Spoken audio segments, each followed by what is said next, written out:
متحدہ قومی موومنٹ کے سابق سربراہ اور رکن قومی اسمبلی ڈاکٹر فاروق ستار نے پارٹی کنوینئرشپ کے معاملے میں الیکشن کمیشن کے دائرہ اختیار کو چیلنج کر دیا ہے۔ الیکشن کمیشن میں MQM پاکستان کے کنوینئرشپ کے معاملے میں ڈاکٹر خالد مقبول صدیقی اور ڈاکٹر فاروق ستار کی درخواستوں پر سماعت ہوئی۔ سماعت سے قبل ذرائع ابلاغ عامہ کے نمائندوں سے گفتگو کرتے ہوئے بہادرآباد گروپ کے رہنما بیرسٹر فروغ نسیم کا کہنا تھا، ہماری دعا ہے کہ اللہ کی ذات جو بھی فیصلہ ہو صحیح ہے۔ ہمیں بڑی امید ہے قانون کی جو ساری ہائرارکی ہے ECP سے سب سے، باقی آپ سب دعا کریں۔ سر ڈاکٹر فاروق ستار صاحب سے تو آپ کی بڑی دوستی ماشاءاللہ، بڑا آپ کا عزت احترام کا رشتہ، اور یہ اچانک یہ کیا ہو گیا؟ میری طرف سے تو ابھی بھی ہے، دیکھیں میری طرف سے فاروق بھائی کے لیے آج بھی کچھ نہیں ہے۔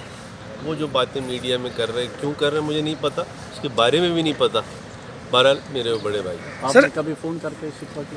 نہیں، میں نے سمجھیے جب یہ چیزیں ہوئی تھیں تو اس سے پہلے میں نے ایک فون ضرور ان کو کیا تھا، کہا تھا یہ سب چھوڑیے آ جائیے واپس، اور انہوں نے کہا تھا میں آؤں گا، لیکن اس کے بعد آئے نہیں۔ لیکن بہرحال میری طرف سے میرے دل میں، ہم سب کے دل میں، خانزادہ صاحب بڑے سینئر ہمارے ہیں، فاروق بھائی کے لیے ہم سب کے دل میں کچھ بھی نہیں ہے۔ MQM بہادرآباد گروپ کے کنوینئر خالد مقبول صدیقی نے کہا، MQM اس بحران سے نکل کر ایک ایسی تنظیم بن جائے گی انشاءاللہ تعالی کہ پاکستان کی سیاست کو بھی اس کے رخ کا تعین کرے گی۔